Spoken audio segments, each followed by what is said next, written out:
ininya, PPT-nya? Baik, sudah, Pak. Oke.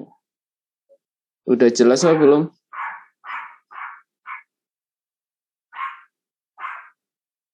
Halo? Sudah, Pak. Oke. Ada yang tahu nggak apa itu teknologi pengelolaan pertanian? Saya perkenalan dulu apa langsung nih?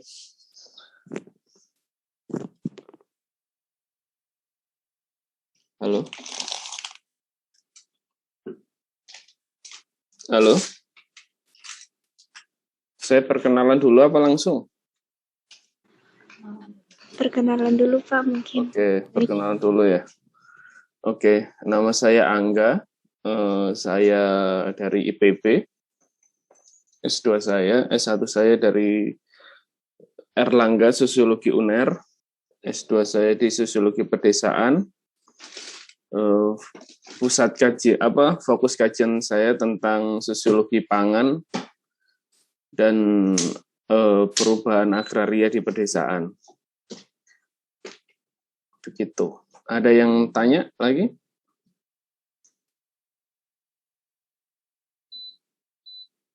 Udah? Sebelumnya kalian udah dapat tentang teknologi pengelolaan pertanian atau pangan? Belum ya? Belum sama sekali ya? Ada yang tahu nggak apa itu teknologi pengelolaan pertanian atau pangan?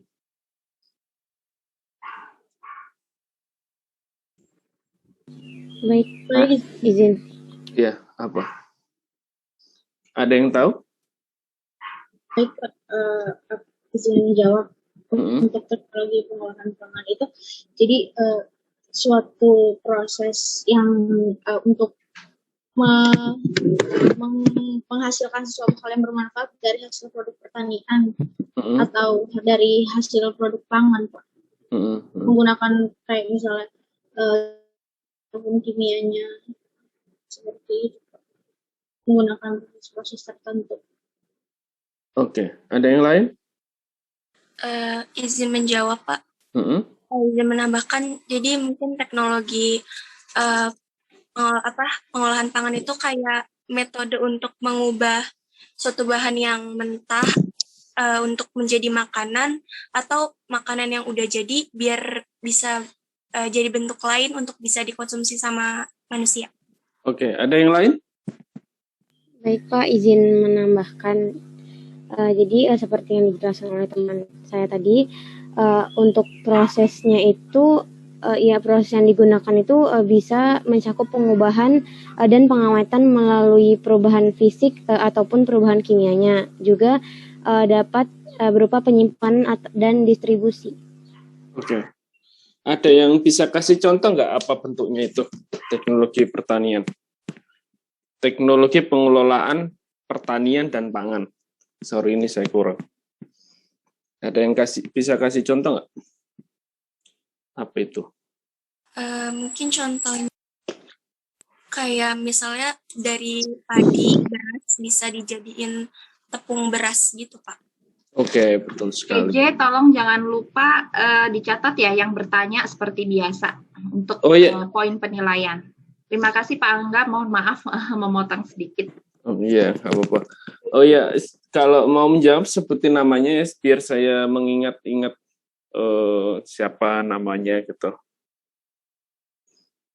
Ada yang lain? Contohnya, kalau itu kan pengelolaan hasil pertanian. Kalau pengelolaan pangannya di apa? Pengelolaan hasil kayak udah barang makanan nih, itu apa contohnya? Hasil olahannya. Baik, Pak, tepung jagung tidak ya, Pak? Ada yang lain? Itu kan hasil pengelolaan hasil pertanian. Tapi kalau hasil pengelolaan hasil pertanian itu apa? Baik, Pak, izin menjawab. Apakah misalnya kalau dari pertanian itu kan ada misalnya kacang. Nah, kacang itu dijadiin tahu atau tempe gitu, Pak. Atau juga misalnya jagung dijadiin emping seperti itu, Pak. Oke, ya, oke, betul. Bagus banget. Kalian udah pinter-pinter ya. Jadi teknologi pengelolaan pertanian itu bagaimana hasil pertanian itu bisa diubah baik secara fisik maupun secara fungsi gitu. Bagaimana fisiknya itu berubah, yang awalnya dia jadi beras, yang awalnya dia beras berubah menjadi tepung. Itu kan perubahan fungsi ya, perubahan bentuk. Itu yang awalnya dia berbentuk menjadi halus gitu. Terus fungsinya yang awalnya dia hanya dijadikan sebagai bahan makanan aja atau bahan pokok aja atau bahan beras menjadi nasi gitu, nasi aja. Tetapi ketika itu udah diolah bisa menjadi tepung, bisa menjadi roti, bisa menjadi, sekarang kan banyak macam-macam makanan yang olahan atau olahan hasil teknologi ya, seperti vegan gitu. Atau sekarang lagi musim banget di Eropa tentang makanan vegan yang mengurangi jumlah karbon untuk tidak mengkonsumsi daging gitu, seperti itu. Nah, sebelum saya masuk ke masyarakat konsumsi, saya akan menjelaskan dulu bagaimana teknologi pengelolaan pangan itu berkelindan atau selaras dengan proses masyarakat konsumsi di Indonesia atau yang sekarang ini terjadi gitu. Oke, saya memulai dengan awal mula teknologi pangan secara teknologi pangan dimulai ketika Nicholas Appert mengalengkan bahan pangan, sebuah proses yang masih terus berlangsung hingga saat ini. Ada yang tahu nggak itu? Apa? Mengalengkan sebuah makanan tuh. Contohnya apa? Contohnya itu ini ya Pak, seperti kayak yang buah ceri yang di dalam kalengan itu, bukan Pak? Betul, kayak longan gitu. Iya. Terus ada lagi sarden, itu kan bagaimana proses pengawetan. Teknologi pangan itu bisa menambah jumlah atau menambah hari supaya makanan itu tidak cepat basi. Dulu saya menceritakan sejarah dulu ya. Bagaimana dulu masyarakat Jerman ketika kelaparan itu mengambil bahan makanan di sekitar Prancis dan di daerah-daerah Swedia untuk dibawa lagi ke daerah Munchen, itu membungkus bahan makanan mereka dengan roti sama keju. Sama roti aja gitu. Makanya kalian mungkin bisa menemukan makanan di makanan-makanan Jerman, seperti kalau di Bogor itu ada yang kafe khusus masakan Jerman di Bavarian House di puncak, itu ada yang namanya strudel kalau nggak salah ya, atau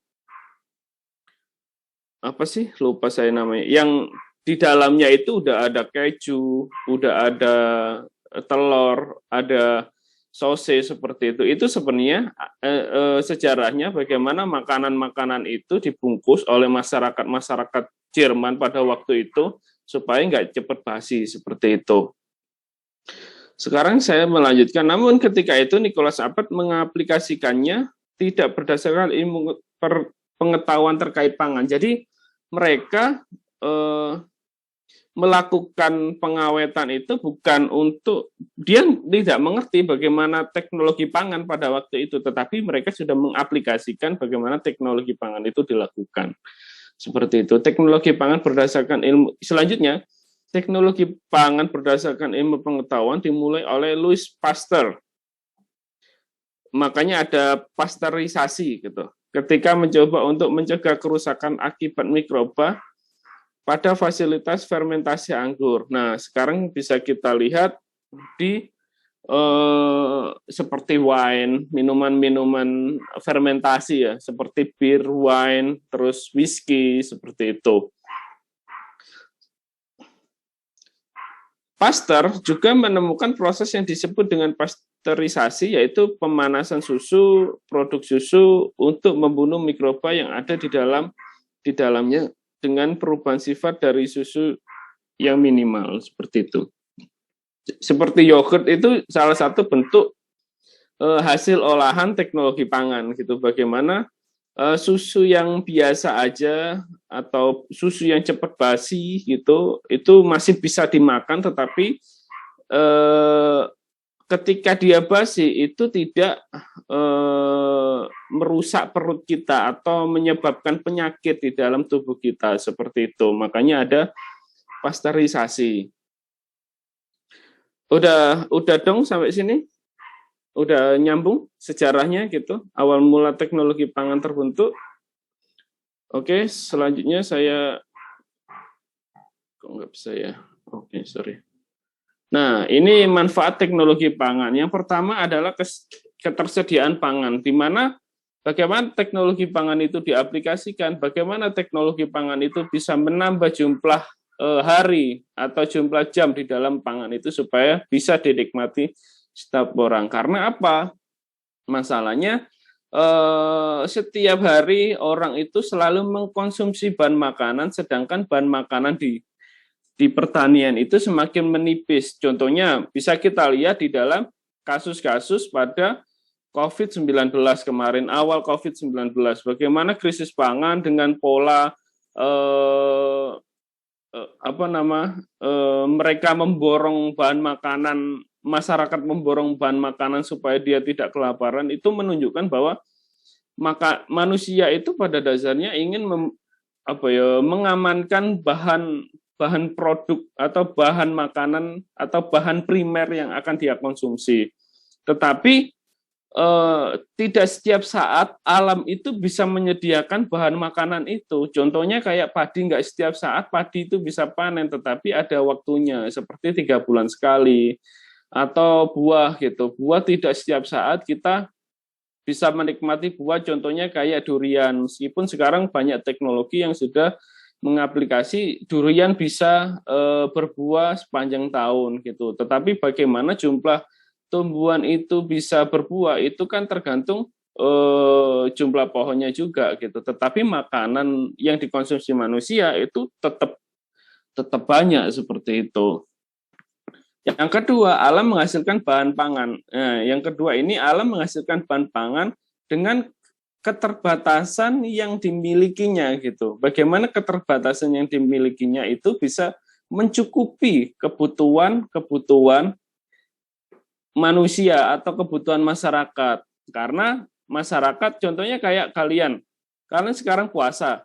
Nanti kalau setelah buka, kalian hajar tuh makanan yang nggak kalian makan di siang hari, kalian hajar di malam hari gitu. Itu kan menunjukkan bagaimana pola konsumsi kita yang awalnya di siang hari berganti di malam hari gitu.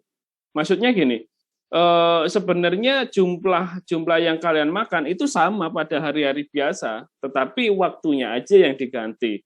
Nah, alam itu hanya menyediakan bahan makanan dengan keterbatasan mereka gitu, keterbatasan alam. Karena nggak setiap saat alam itu bisa memproduksi bahan makanan gitu. Selanjutnya yaitu kebutuhan manusia akan pangan adalah rutin, yaitu yang saya sebutkan tadi, bagaimana setiap hari orang itu bisa makan 3 kali sehari, atau kebutuhan makannya itu nggak bisa ditunda seminggu. Kalian nggak makan dulu nih seminggu biar alam itu memproduksi dulu, kan nggak mungkin gitu. Kalian harus tetap makan supaya tetap hidup. Yang ketiga yaitu teknik pengawetan juga memungkinkan untuk mendistribusikan bahan pangan secara merata ke seluruh penjuru dunia. Bagaimana bahan-bahan makanan yang cepat basi yang terjadi di Indonesia, yang ada di Indonesia bisa dikirim sampai ke Amerika, sampai ke Eropa, seperti itu. Sorry.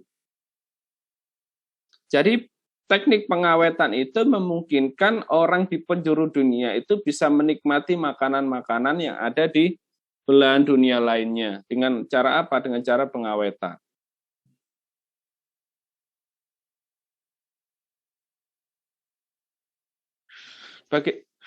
Sampai sini paham ya?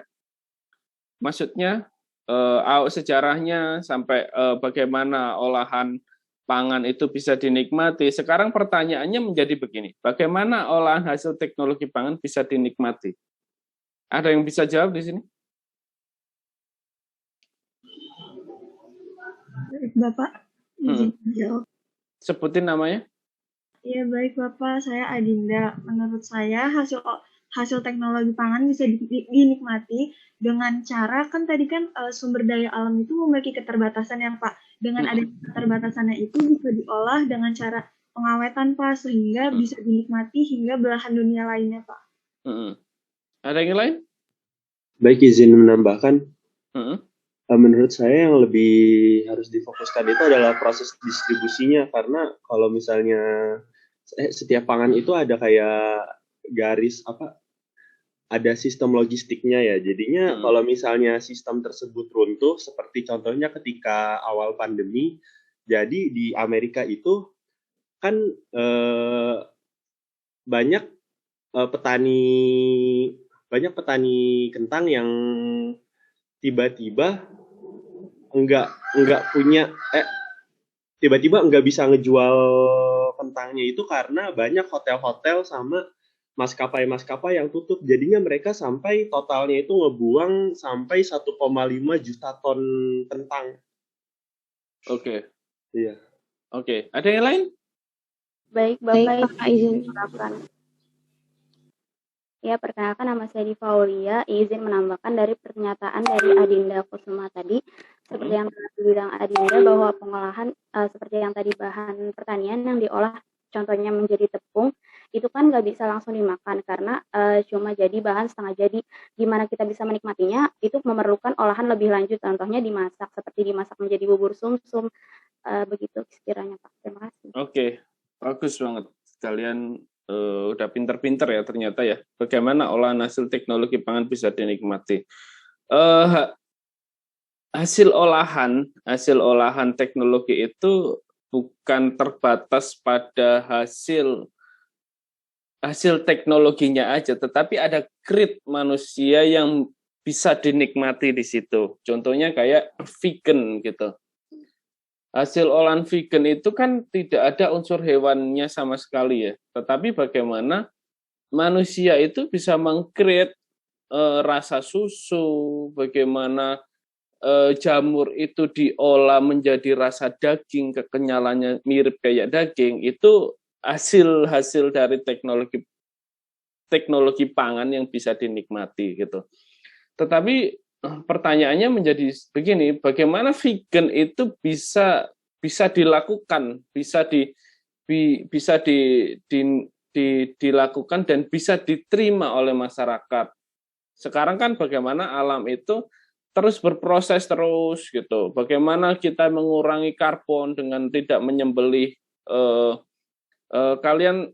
Ya, saya infokan sebentar ya, bagaimana pertanian atau peternakan di luar negeri itu banyak yang mereka itu membabat hutan untuk kepentingan peternakan sebenarnya. Nah, dengan semakin banyaknya hutan yang dibabat atau deforestasi, itu menyebabkan suhu meningkat, tetapi gas karbonnya juga meningkat karena adanya peternakan itu tadi. Tetapi dengan adanya vegan atau inovasi, nanti kalian mungkin bisa membuat kafe yang based on-nya ekologi banget gitu, based on ekologi yang tidak yang mengurangi mengurangi emisi karbon atau footprint yang kalian hasilkan itu dari olahan makanan itu sangat bagus. Bagaimana penting di sini teknologi pangan bisa dinikmati itu tergantung bagaimana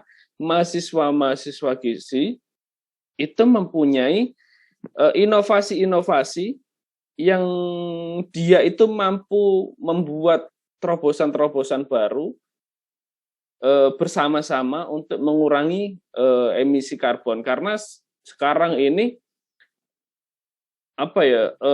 makanan-makanan yang kita makan itu secara tidak langsung kita itu udah mengeluarkan footprint sebenarnya, apalagi kita makan daging ya gitu, itu udah sangat tinggi banget footprint karbonnya gitu.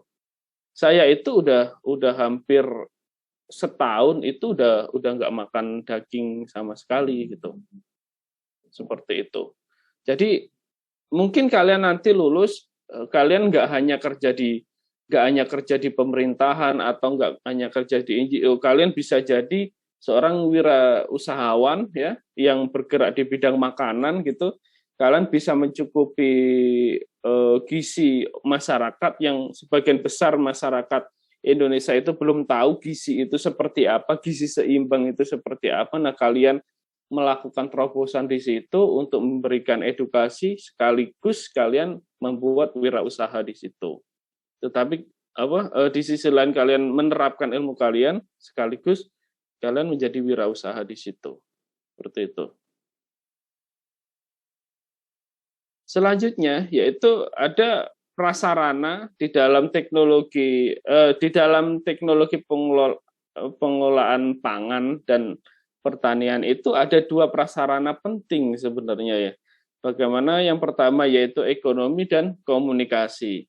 Yang pertama yaitu transportasi sangat penting perannya bagi daerah baik itu pedesaan maupun daerah urban di negara-negara yang sedang berkembang. Contohnya di Indonesia. Bagaimana distribusi pangan itu yang dari wilayah Jawa Tengah bisa dinikmati oleh orang-orang Jakarta. Seperti itu. Jadi transportasi contohnya kayak tol di Jawa itu sebenarnya salah satu bentuk prasarana ekonomi dari teknologi pengelolaan pangan supaya masyarakat itu bisa menikmati secara cepat hasil pertanian seperti itu. Karena menyediakan akses bagi masyarakat untuk memenuhi kebutuhan barang dan jasa sehari-hari serta meningkatkan kehidupan sosial ekonomi. Yang kedua, infrastruktur fisik terutama jaringan jalan sebagai pembentuk struktur ruang nasional memiliki keterkaitan yang sangat kuat dengan pertumbuhan ekonomi suatu wilayah maupun sosial budaya kehidupan masyarakat. Dalam konteks ekonomi, jalan sebagai modal sosial masyarakat merupakan tempat bertumpu perkembangan ekonomi, sehingga pertumbuhan ekonomi yang tinggi sulit dicapai tanpa ketersediaan jalan yang memadai. Jadi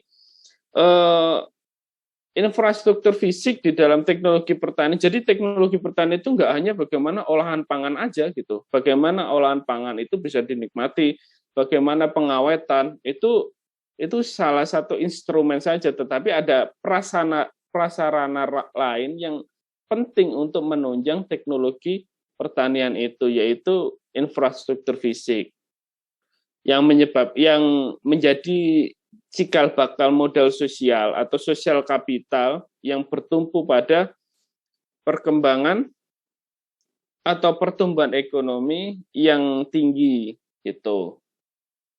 Jadi infrastruktur fisik itu sangat menunjang gitu dalam proses teknologi pertanian. Contohnya kayak seperti yang saya ceritakan di awal dulu, bagaimana orang Jerman itu membungkus makanannya di sebuah roti keras itu yang kayak roti Prancis gitu, supaya makanan itu tidak basi gitu. Karena apa? Infrastruktur fisiknya masih tidak seperti sekarang. Sekarang mungkin penerbangan dari Jakarta ke Eropa hanya makan waktu 12 jam, dulu mungkin bisa sampai berbulan-bulan orang dari Indonesia ke Eropa seperti itu. Jadi infrastruktur fisik sangat penting gitu. Sekarang yaitu yang ketiga ya, pengelolaan hasil pertanian. Yang pertama adalah memperpanjang waktu dan jumlah persediaan. Bagaimana contohnya kayak di daerah-daerah di Jawa atau daerah-daerah di Sulawesi kan ada lumbung-lumbung padi itu. Bagaimana mereka mempersediakan bahan makanan atau melakukan teknologi pangan based on kebudayaan lokal, dibungkus dengan kebudayaan lokal mereka untuk memenuhi kebutuhan pangan mereka. Sekarang mungkin di Jakarta ketika ada COVID bisa kolaps ya karena mereka tidak punya cadangan makanan, makanya ada panic buying di Jakarta gitu. Tidak hanya di Jakarta tetapi di kota-kota besar di seluruh dunia, di kota-kota besar mengalami fase-fase itu, yaitu panic buying gitu. Tetapi di daerah-daerah contohnya di Jawa, di Sulawesi, atau di Sumatera, atau di Papua yang mereka terbiasa untuk menyimpan cadangan makanan mereka di sebuah tempat, itu mereka tidak mengalami kekurangan bahan makanan gitu.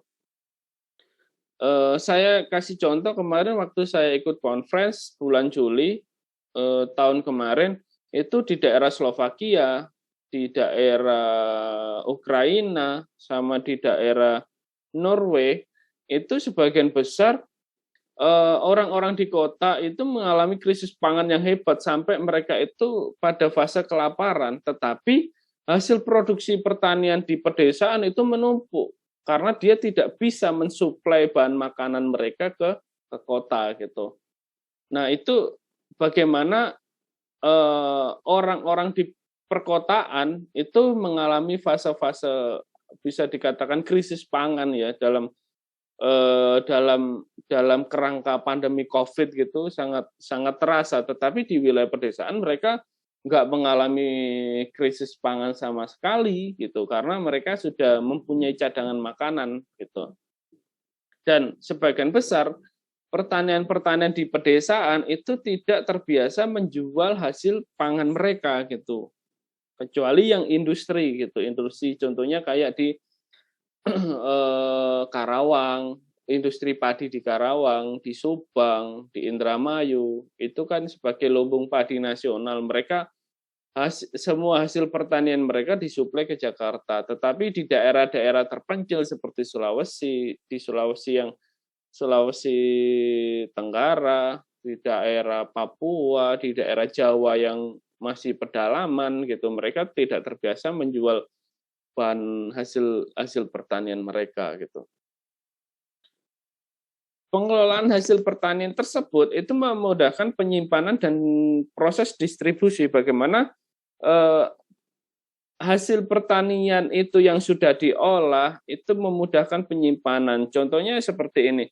Bagaimana olahan-olahan jagung gitu yang atau nasi jagung, kalian tahu ya mungkin nasi jagung ya, itu sekarang sudah tidak lagi disimpan di karung-karung. Dulu mungkin masih disimpan di karung-karung, tetapi sekarang sudah ditaruh di klip gitu supaya dia itu tetap higienis atau tetap bisa dinikmati dalam jangka waktu yang panjang. Itu memudahkan untuk apa? Itu memudahkan untuk proses distribusi ke masyarakat lainnya gitu atau masyarakat di perkotaan. Yang kedua yaitu meningkatkan nilai tambah ekonomis dan nilai tambah sosial. Kok bisa Pak pengelolaan hasil pertanian meningkatkan nilai tambah ekonomis gitu? Di mana yang dulunya, coba kalian nanti kalau liburan ya, mungkin sekarang ada yang rumahnya Jogja, mungkin nanti bisa kalian cek di daerah Gunung Kidul, itu banyak seperti gaplek tiwul, itu dulu yang hanya dinikmati oleh masyarakat di kelas bawah, sekarang gaplek tiwul itu sangat dicari oleh orang-orang perkotaan sekarang gitu, untuk salah satu pengganti nasi putih ya, pengganti nasi putih untuk penyakit diabetes seperti itu. Dan harga tiwul di sana itu jauh lebih mahal sekarang daripada nasi putih gitu. Mungkin kalian nanti kalau ke Jogja, main ke Jogja, coba main ke Gunung Kidul, itu banyak di sepanjang jalan itu ada yang jual gaplek tiwul gitu. Dan itu yang dulunya harganya cuma 3.000 per kilo, sekarang itu bisa sampai harga 15.000 gitu per kilogram. Di situ pengelolaan hasil pertanian menunjukkan bagaimana nilai tambah ekonomis itu bisa dinikmati oleh petani atau si pembuat kerajinan hasil olahan pertanian. Yang kedua adalah nilai tambah sosial, bagaimana nilai tambah ekonomis itu berdampak langsung pada kesejahteraan masyarakat di pedesaan yang awalnya dia hanya menikmati gaplek itu menjual dengan harga 3.000, sekarang 15.000 gitu. Itu kan secara langsung tidak hanya nilai ekonomis tetapi secara kesejahteraan sosialnya juga mereka tercukupi. Yang terakhir yaitu meningkatkan nilai gizi, di mana nilai gizi itu menjadi sangat penting ketika pengelolaan hasil pertanian itu, contohnya ketika dibawa di kota, nilai gizinya akan tetap sama daripada ketika dia tidak diolah. Contohnya kayak mungkin kalian pulang dari daerah mana ya, daerah Malang Selatan lah katakanlah, atau di daerah Pantura di Pekalongan, kalian bawa ikan gitu, bawa ikan pulang ke Jakarta, kalian nggak ditaruh apa-apa nih, nggak dikasih es atau nggak dikasih apa, itu akan ya secara nilai gizinya juga akan rusak gitu, seperti itu.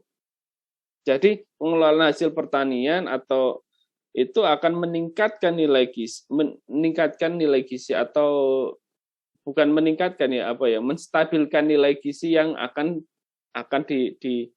dimakan gitu. Yang kedua yaitu teknologi hasil pertanian, yaitu penyimpanan pasca panen.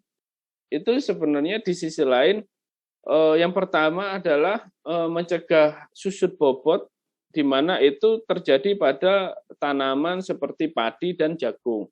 Bagaimana ketika dia tidak disimpan atau tidak diawetkan, tidak disimpan dengan rapi di hasil olahan gitu, itu bobotnya akan susut. Yang kedua yaitu memperlambat perubahan kimiawi yang tidak diinginkan. Contohnya apa? Perubahan secara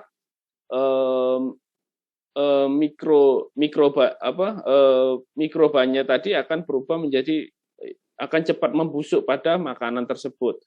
Yang ketiga yaitu meningkatkan nilai ekonomi, seperti yang saya jelaskan di slide sebelumnya.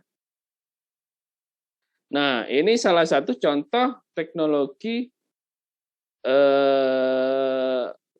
pangan. Bagaimana sate itu juga salah satu bentuk teknologi pangan loh, jangan salah. Bagaimana daging itu yang awalnya seonggok daging ya, bisa kita nikmati dengan begitu enak, dengan tambahan bumbu kacang di atasnya, tetapi yang awalnya kita mencium baunya yang nggak enak, tiba-tiba itu berbau wangi gitu. Itu hasil atau contoh dari teknologi pangan atau teknologi pangan ya terutama. Terus selanjutnya yaitu es krim, terus rum, atau bentuk olahan teknologi yang menghasilkan pangan gitu. Sampai sini ada yang tanya pengelolaan hasil pertanian sebelum saya masuk ke masyarakat konsumsi? Izin bertanya. Iya.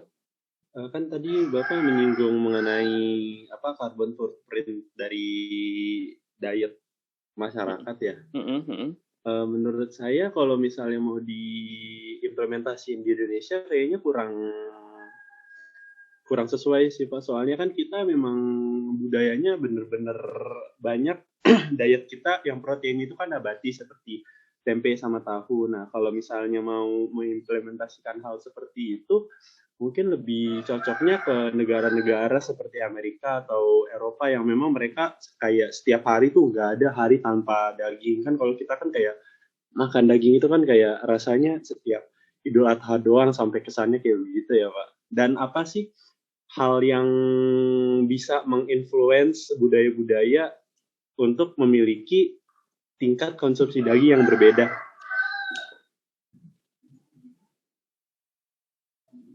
Baik, sudah. Udah? Jadi pertanyaannya bagaimana Indonesia itu sebenarnya kurang tepat diimplementasikan untuk mengurangi footprint gitu ya, atau makanan-makanan yang dia itu mengandung footprint karbon yang terlalu tinggi gitu ya. Iya Pak, dan apa yang mendampak suatu budaya untuk memiliki tingkat konsumsi daging yang ya menghasilkan jejak karbon itu berbeda-beda. Oke. Jadi yang pertama, bagaimana masyarakat itu sebenarnya implementasi itu udah ada. Bagaimana sekarang banyak makanan contohnya ya, banyak sekarang itu restoran-restoran vegan itu udah dibuka di Indonesia gitu. Nanti saya akan jawab pada masyarakat konsumsi gitu. Sebenarnya sudah bisa masyarakat itu, pola konsumsi masyarakat itu bukan tergantung pada bagaimana kebiasaan masyarakat itu makan gitu, atau habitus yang mereka makan. Contohnya kayak ya kita orang Indonesia jarang makan daging Pak gitu. Orang Indonesia itu sebagian besar makan tempe tahu gitu. Tetapi dengan era yang seperti ini, mungkin kalian akan jarang menemukan di pedesaan pun itu sekarang jarang orang yang makan tempe tahu gitu. Saya kasih contoh di daerah Dieng gitu. Mereka itu penghasil kentang terbesar di Indonesia. Ada 2 wilayah, di Dieng sama di Ranupane. Di Dieng itu salah satu penghasil kentang terbesar di Indonesia, tetapi mereka itu tidak mengonsumsi kentang gitu.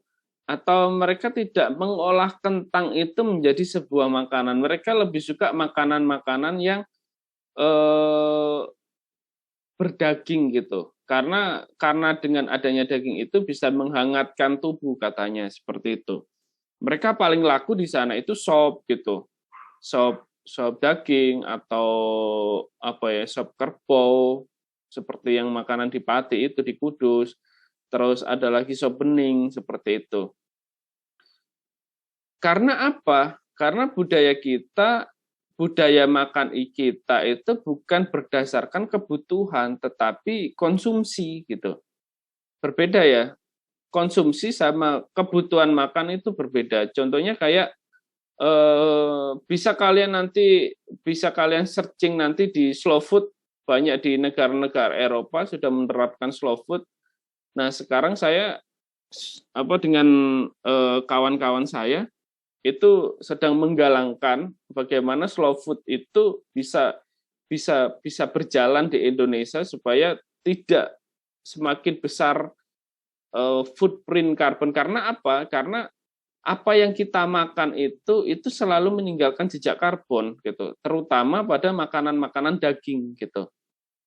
Sekarang perusahaan-perusahaan besar, perusahaan makanan yang berbau daging atau peternakan besar gitu, itu sebenarnya mereka mengambil bahan makanan atau bahan mentah mereka itu dari Indonesia gitu. Contohnya kayak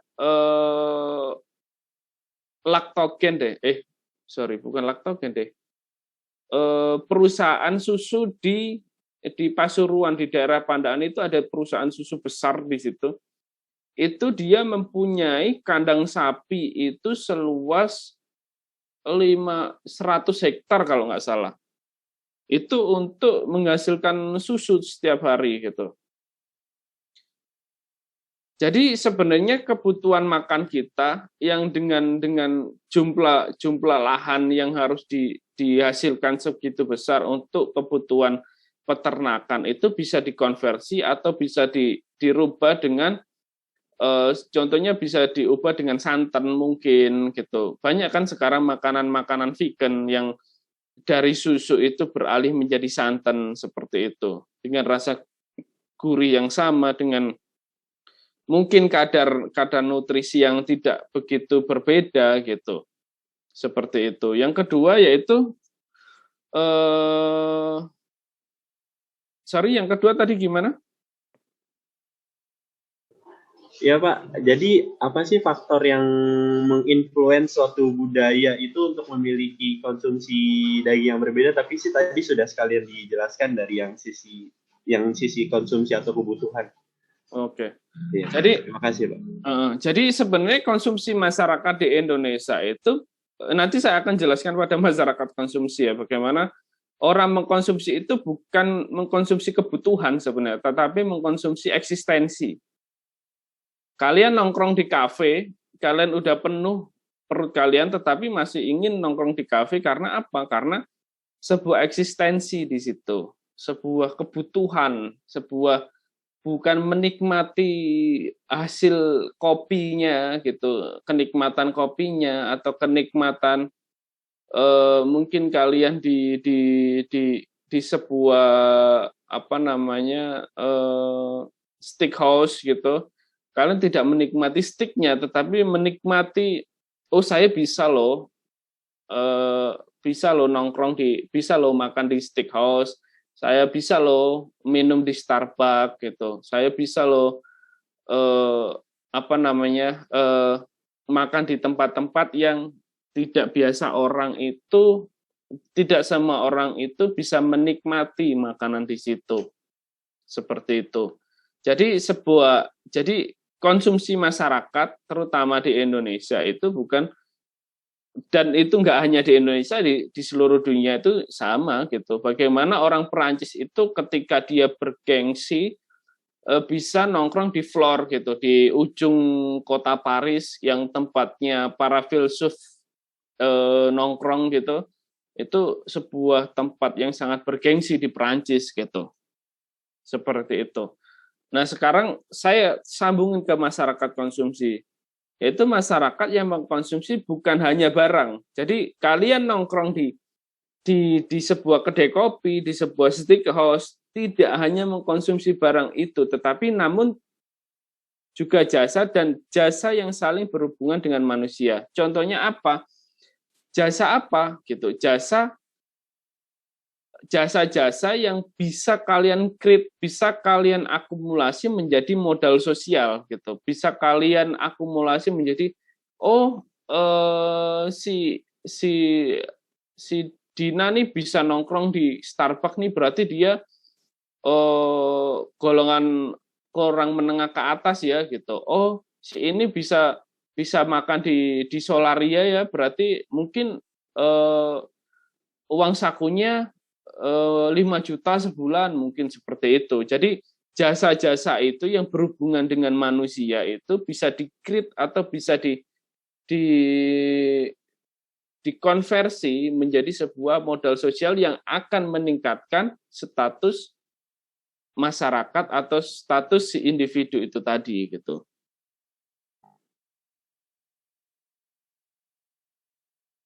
Selanjutnya yaitu ciri-ciri masyarakat konsumsi. Yang pertama, tidak pernah mengkonsumsi objek itu sendiri dalam nilai gunanya.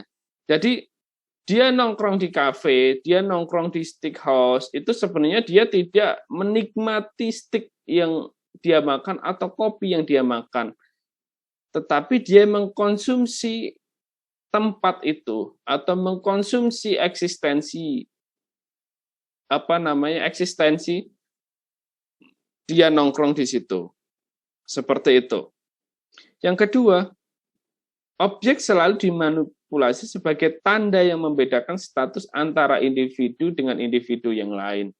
Jadi dia tidak pernah mengkonsumsi nilai gunanya, meskipun dia kenyang, dia tetap pergi ke kafe gitu, dia tetap pergi ke Starbucks gitu, dia tetap pergi ke tempat-tempat yang hanya orang-orang tertentu yang bisa menikmati gitu.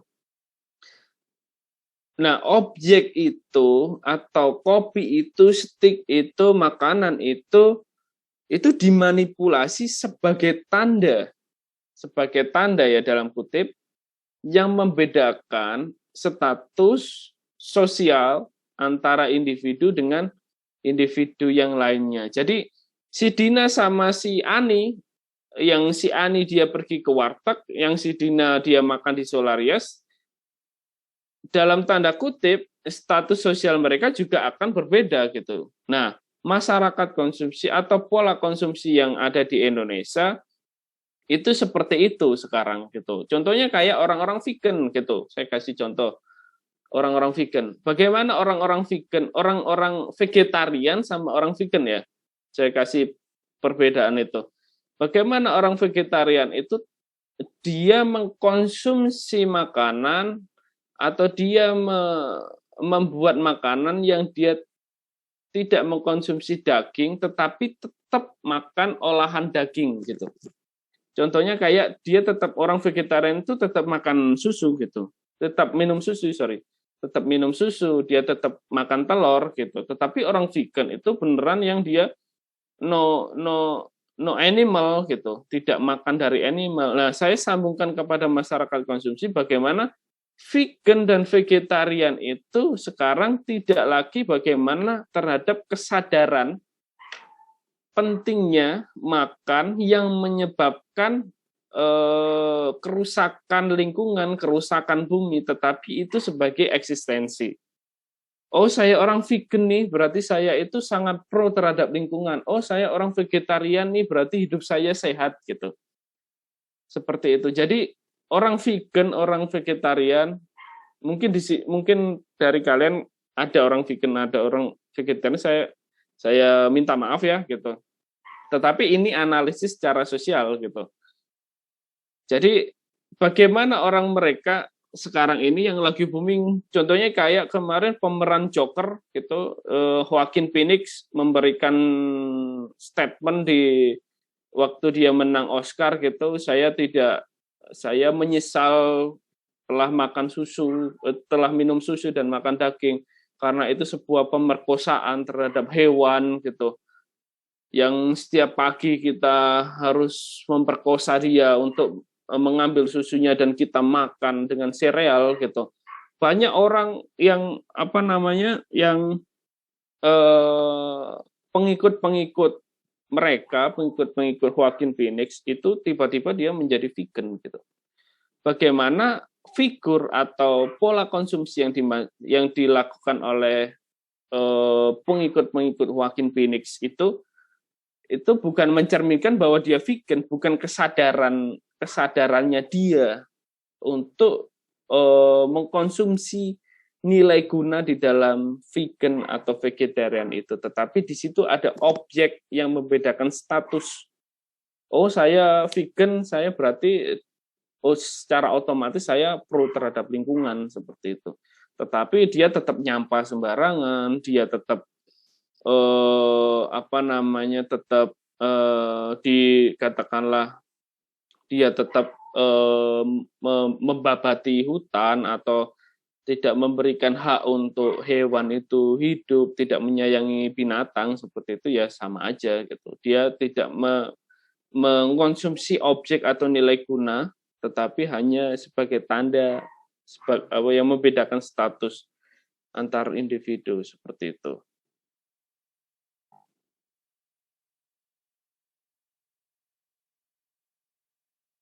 Selanjutnya yaitu ini pernyataan dari Jean Baudrillard. Nanti kalian cari ya apa bukunya Jean Baudrillard tentang masyarakat konsumsi.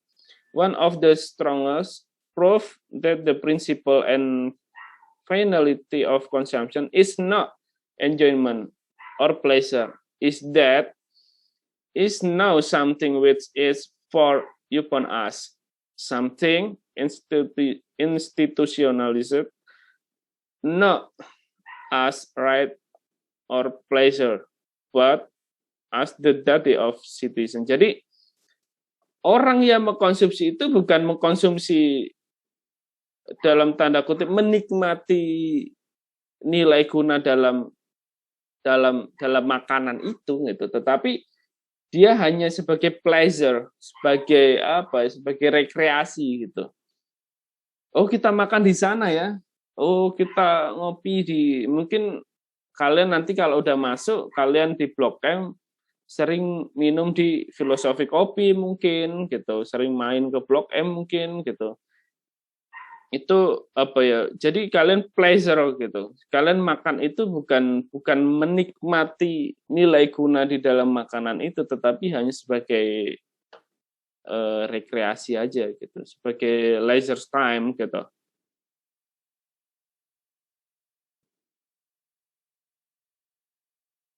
Selanjutnya yaitu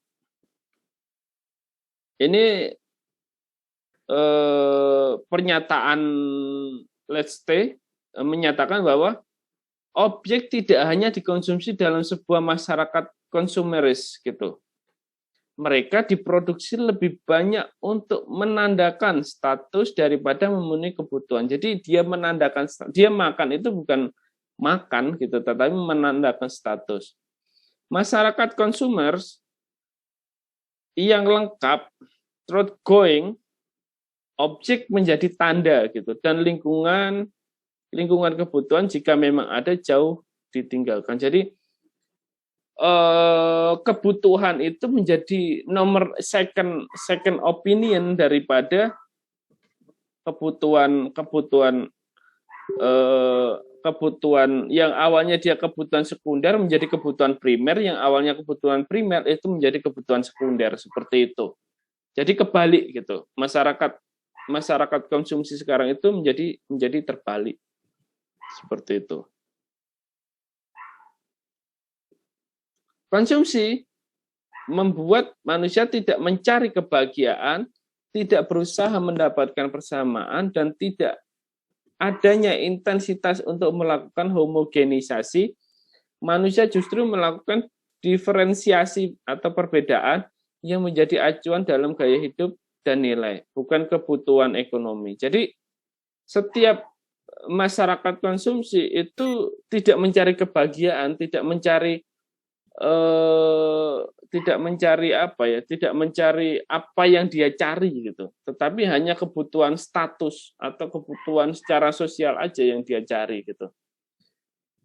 Jadi mungkin kalian nanti kalau kalian masih WFH ya, masih di rumah, nanti kalau kalian ke Jakarta, kalian nongkrong mungkin di daerah Blok M, kalian mengkonsumsi kopi, tidak mengkonsumsi kopi dan kalian menikmati kopi itu, tetapi kalian hanya mendapatkan sensasi mendapatkan, contohnya kayak mendapatkan status aja gitu. Oh, saya udah pernah ke ini ya, udah pernah ke Tokonoma ya, saya udah pernah ke Filosofi Kopi ya, tempatnya Rio sama siapa itu?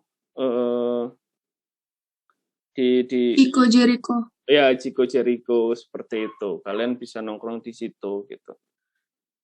Jadi mungkin di kampung kalian punya status sosial yang berbeda dengan teman kalian di kampung yang tidak pernah nongkrong di Filosofi Kopi, seperti itu.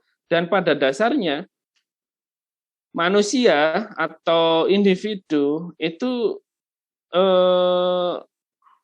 selalu berusaha untuk tidak mendapatkan persamaan, atau dia selalu pengen berbeda dari yang lain gitu.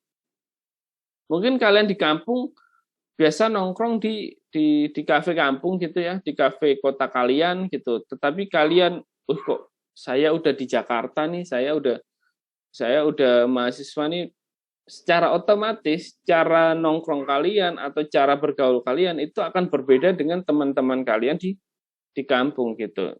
Oleh sebab itu maka di pernyataannya Let's Stay itu menyatakan bahwa setiap individu itu selalu berusaha untuk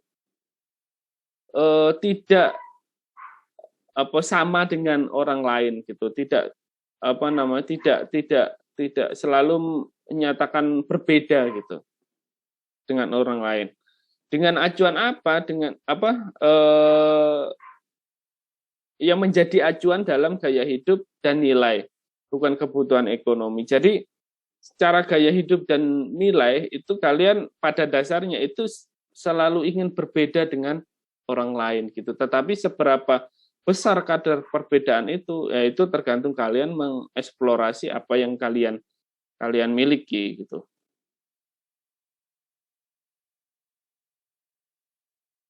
Selanjutnya yaitu terbentuknya gaya hidup pada masyarakat konsumsi. Yang pertama yaitu pertumbuhan pusat-pusat perbelanjaan serta kompleks-kompleks rekreasi dan gaya hidup rekreatif, mulai dari kafe-kafe bergaya tertentu hingga bangunan-bangunan Disneyland. Itu menandakan ya perubahan konsumsi. Sekarang kan banyak sekali kita atau sebagian besar kalian tidak mungkin udah tidak beli sayuran di pasar, tetapi di farm market gitu. Kalian udah nggak pernah mencari bawang merah di pasar induk atau di pasar konvensional atau tradisional, tetapi udah ke di mall-mall seperti itu. Bahkan sekarang di minimarket pun itu udah menyediakan semua yang kebutuhan kita. Contohnya kayak di Alfa atau Indomaret itu udah banyak atau udah terpenuhi apa yang kita inginkan. Bahkan ada yang jual buah, sapu, peralatan itu menandakan bahwa terbentuknya gaya hidup pada masyarakat konsumsi. Yang kedua, terbentuknya gaya hidup pada masyarakat konsumsi yaitu belanja mulai dari pemesanan lewat pos, mal-mal, hingga lewat penjualan atas mobil dan toko-toko barang bekas. Contohnya kayak gini, sekarang masyarakat itu sudah tidak lagi memberi makanan itu lewat atau langsung gitu, tetapi sekarang lewat Gojek atau Grab gitu, atau lewat online sekarang beli sayuran gitu. Itu menandakan bahwa terbentuknya gaya hidup pada masyarakat konsumsi. Karena apa? Di dalam proses-proses pemasaran atau strategi-strategi pemasaran tersebut, kayak contohnya kalian beli martabak nih gitu. Oh, saya males nih beli di depan, udahlah GoFood aja gitu. Di GoFood itu udah ada diskon-diskon tuh. Yang awalnya kalian hanya pingin membeli martabak aja, tiba-tiba pingin kebab, tiba-tiba pingin minuman, itu salah satu bentuk terbentuknya gaya hidup pada masyarakat konsumsi.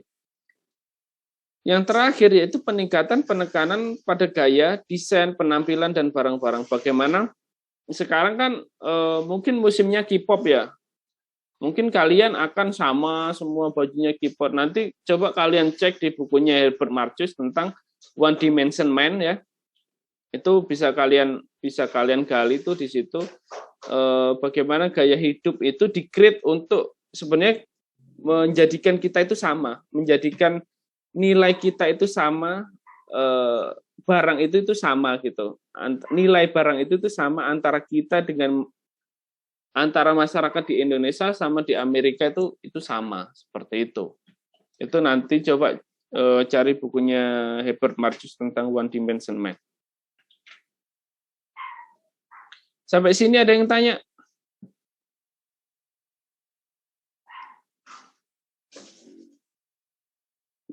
Baik Pak, saya izin bertanya.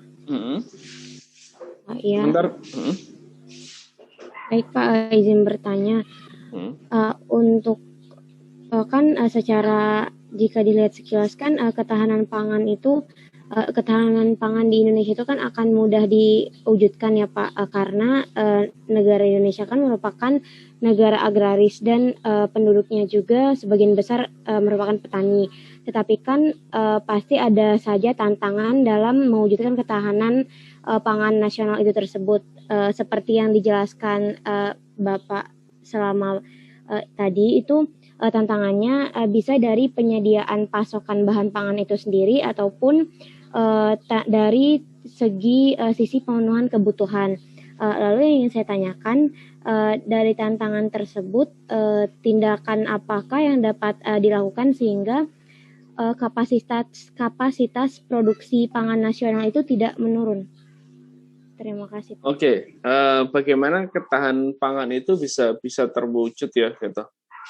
Sebenarnya kita itu sudah mengaplikasi sih ketahanan pangan dengan banyaknya, kalau di Jawa itu istilahnya karangkitri, atau kalau bahasa kerennya itu home garden gitu. Di sekitar rumah kita itu ditanami sebuah tanaman pangan gitu. Itu mewujudkan ketahanan pangan di Indonesia tanpa kita itu bergantung pada negara lain. Sekarang bayangkan ya, jagung kita itu kita impor dari Argentina, beras kita impor dari Vietnam dan Thailand. Sedangkan lahan-lahan kita itu sebenarnya udah cukup untuk memenuhi kebutuhan pangan kita di Indonesia gitu. Ada tulisan saya di Terakota di Malang itu tentang bagaimana pandemi COVID itu saya menghitung perubahan struktur agraria dengan pemenuhan kebutuhan pangan itu sebenarnya cukup untuk kita itu nggak usah buka lahan lagi gitu untuk memenuhi kebutuhan pangan, tetapi kita itu udah cukup untuk pangan kita dalam kondisi pandemi seperti ini. Nah, tantangan-tantangan seperti itu sebenarnya bisa diwujudkan dengan kita itu mulai sadar, mulai memberikan pengertian terhadap diri kita tentang pentingnya pangan itu kita bisa memproduksi sendiri dan kita bisa mengkonsumsi sendiri gitu. Jadi apa yang kita produksi itu ya apa yang kita makan gitu. Seperti itu untuk apa? Untuk ketahanan pangan kita. Kalau kita mengandalkan terus pemerintah atau mengandalkan negara-negara lain, ya jatuhnya akan krisis gitu. Karena kita bergantung. Tetapi kalau kita bisa menyediakan bahan pangan kita sendiri ya kita akan aman terhadap serangan krisis itu. Seperti itu. Baik, terima kasih Pak. Oke. Selanjutnya teknologi dan kebiasaan makan. Nah ini seru nih. Bagaimana teknologi itu membentuk atau saling berkelindan di dalam kebiasaan makan. Yang pertama itu kebiasaan makan didefinisikan sebagai perilaku seseorang atau kelompok orang untuk memenuhi kebutuhan makan yang melibatkan sikap, kepercayaan, dan pilihan makanan. Jadi kebiasaan makan atau kebiasaan seseorang untuk mengkonsumsi makanan itu melibatkan sikap dia. Contohnya kayak saya itu nggak bisa makan di mall gitu. Saya bisanya makannya di warteg. Itu sikap dia untuk menolak modernisasi mungkin atau ada lagi yang saya vegan, saya nggak makan daging gitu. Itu salah satu sikap gitu yang dia percayai sehingga dia tidak melakukan makanan meskipun itu sebuah kebiasaan. Yang kedua yaitu kepercayaan. Contohnya kayak orang Islam mungkin tidak makan babi, apalagi tidak makan makanan yang bertaring seperti itu. Yang kedua yaitu pilihan makanan. Nah, pilihan makanan itu bisa ditentukan oleh habitus atau kebiasaan makan dari dia kecil. Contohnya kayak dia tidak terbiasa diajari dengan makan nasi, dia bisanya makan oatmeal gitu ya, sampai dewasa pun dia terus akan makan oatmeal gitu. Yang kedua, pada usia remaja. Kebiasaan remaja kebiasaan makan dipengaruhi oleh lingkungan sebaya, kehidupan sosial dan kegiatan yang dilakukan di rumah. Contohnya pada usia remaja kebiasaan makan itu kayak contohnya yang biasa dia makan makanan rumahan, tiba-tiba dia beralih menjadi junk food, itu juga dipengaruhi oleh lingkungan sekitar. Terus teman sebaya yang awalnya dia makanan tidak pakai micin di rumahnya dengan teman sebayanya dia, enak ya mie di situ, enak ya akhirnya dia ikut di dalam kebiasaan makan itu dan kehidupan sosial. Jadi kebiasaan makan itu sangat dipengaruhi oleh faktor-faktor faktor-faktor lingkungan atau faktor-faktor sosial yang ada di sekitar orang itu gitu. Yang kedua yaitu kebiasaan makan adalah tingkah laku manusia dalam memenuhi kebutuhan makan yang meliputi sikap, kepercayaan, pilihan makan bukan merupakan bawaan lahir, namun merupakan hasil pembelajaran. Jadi yang sudah saya jelaskan tadi, kebiasaan makan itu bukan udah lahir itu makan bubur sampai selamanya dia makan bubur, nggak seperti itu, tetapi itu merupakan hasil pembelajaran. Contohnya kayak kalian mungkin punya adik, awalnya dia dikasih pisang dulu, terus bubur dulu, bubur yang halus, terus bubur agak kasar, akhirnya dikasih nasi. Nah, proses perilaku itu atau proses kebiasaan makan itu merupakan habitus gitu, atau kebiasaan dia makan. Bagaimana Pak sambungannya dengan teknologi pangan gitu? Kebiasaan makan itu tidak terlepas dari adanya teknologi gitu, adanya teknologi pengelolaan pangan gitu. Bagaimana teknologi itu sangat berpengaruh terhadap kebiasaan makan. Contohnya kayak kalian mungkin apa ya, makanan-makanan kayak es krim. Yang kalian awalnya tidak tahu es krim, kalian dikasih es krim sedikit, oh enak ya es krim itu gitu. Oh, coklat itu yang awalnya kakao gitu bisa berubah menjadi coklat yang enak, itu kan hasil dari olahan teknologi. Nah, proses teknologi itu mengubah kebiasaan makan kita.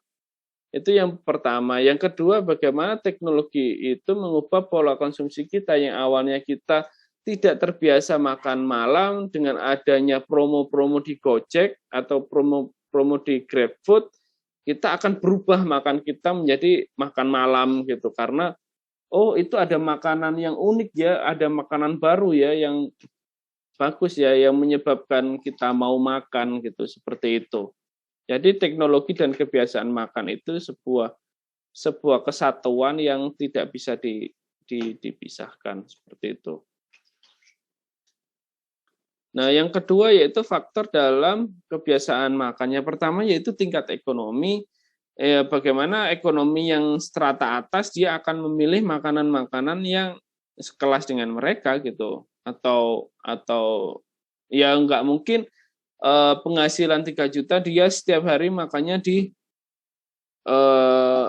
di hotel gitu, kan ya agak aneh juga gitu. Jadi kebiasaan makan itu tergantung di tingkat ekonomi. Contohnya paling sederhananya ya anak kos. Kalian mungkin tidak merasakan di kos ya, masih di rumah ya. Nanti kalian kalau udah ngekos tahu tuh rasanya bagaimana uang itu hanya cukup pada 7 hari, tetapi 3 hari, tetapi nanti kirimannya itu 7 hari ke depan gitu. Kalian itu pasti akan muter tuh otak kalian. Itu di dalam sosiologi namanya the crisis theory of thought gitu.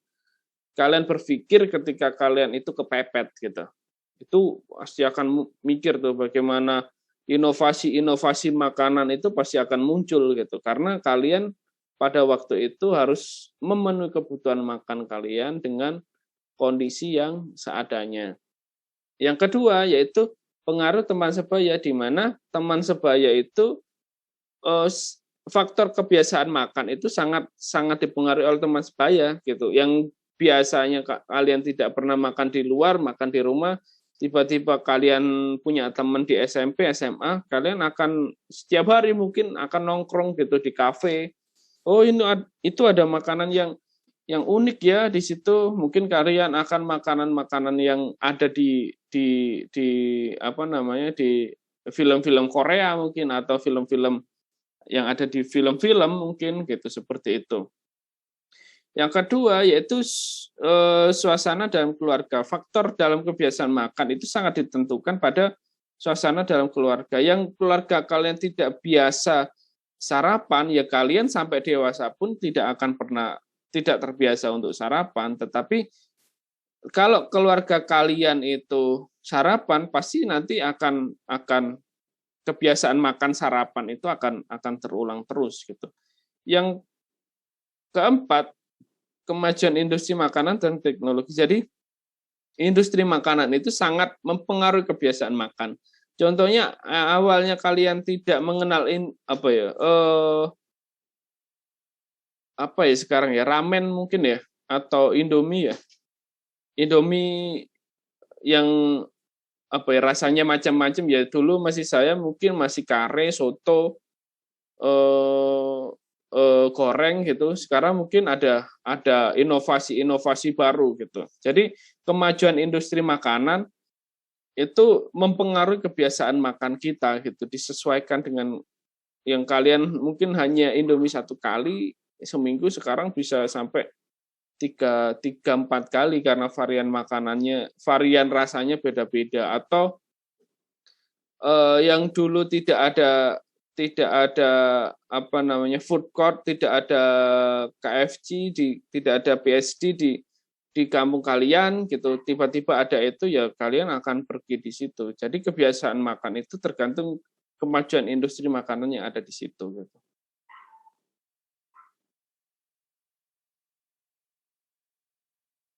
Nah, pertanyaannya menjadi gini, apakah peran teknologi dapat mengubah kebiasaan makan? Ada yang bisa jawab nih? Saya Pak ingin mencoba menjawab. Nama saya Rifka. Jadi menurut saya bisa Pak. Jadi contohnya itu seperti di diri saya sendiri ya Pak.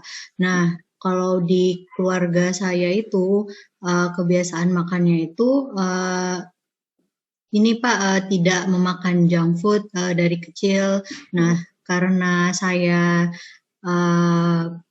merantau dan tidak tinggal sama orang tua, jadi kayak pengaruh dari teman dan juga teknologi, kemajuan kayak Grab gitu-gitu kan mengubah kebiasaan makan saya juga Pak. Jadinya saya sekarang makan junk food atau yang yang makanan hasil olahan teknologi Pak. Oke, bagus banget Rifka. Ada yang lain? Ada yang memberikan mungkin pengalaman pribadi, mungkin apakah hasil teknologi itu mengubah kebiasaan makan? Izin menjawab. Kalau saya Lulu Rahmahani Tias, kalau menurut saya bisa juga Pak.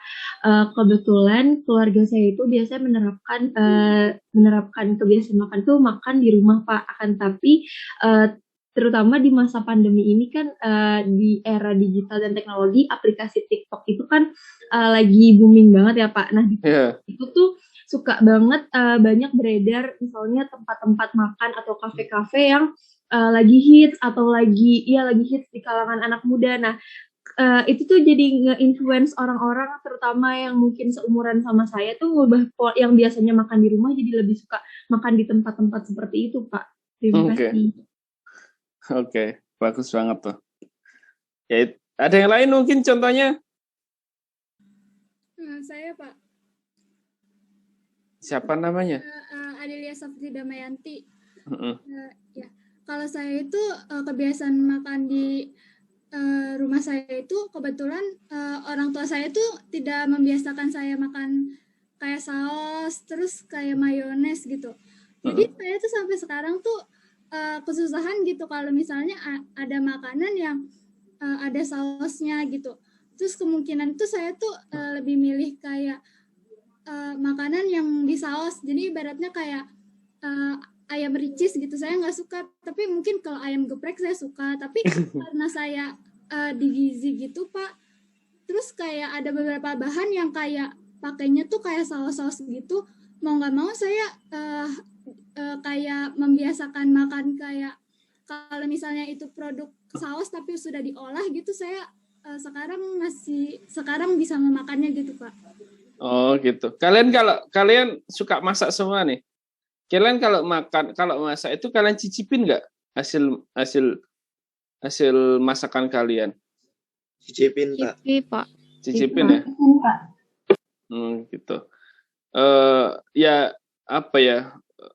Jadi pola kebiasaan. Jadi teknologi itu sangat mengubah pola kebiasaan makan kita gitu. Contohnya ya itu tadi, contohnya kayak aplikasi GoFood, Grab gitu. Terus adanya promo-promo gitu. Itu yang menunjukkan bahwa pola kebiasaan makan kita udah berubah gitu. Mungkin ada yang lain? Bapak saya izin menambahkan sedikit Pak. Saya Gendela, tadi sebenarnya saya mirip-mirip sih Pak sama Lulu, cuman kalau saya itu lebih kayak, sekarang kan saya kayak suka Korea-Koreaan gitu ya Pak, jadi karena pengaruh teknologi juga, ngerti Korea-Koreaan, jadi tuh kebiasaan makannya tuh kayak, itu Pak, sering modifikasi mie, jadi kayak ala-ala Korea, terus kayak beli makanan Korea gitu sih Pak. Kebiasaan nonton drakor ya? Iya, drakor sama lagu-lagu gitu sih Pak. Nah, itu contohnya bahwa bagaimana teknologi itu, jadi tidak hanya teknologi pangan ya gitu, tidak hanya inovasi pada pangan aja yang mengubah kebiasaan makan ya, tetapi teknologi melalui media film itu salah satu yang mengubah kebiasaan makan kita. Gitu. Bagus banget. Ada yang lain? Baik Pak, saya izin. Baik Pak. Ya, satu-satu. Siapa dulu nih? Baik, saya Aura Pak. Aura. Gimana Aura?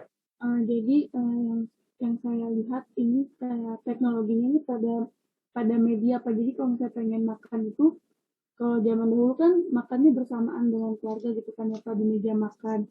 Tapi sekarang dengan adanya teknologi ini banyak sekali yang kebiasaan makannya tuh sambil menonton, contohnya seperti menonton YouTube, menonton film seperti itu Pak.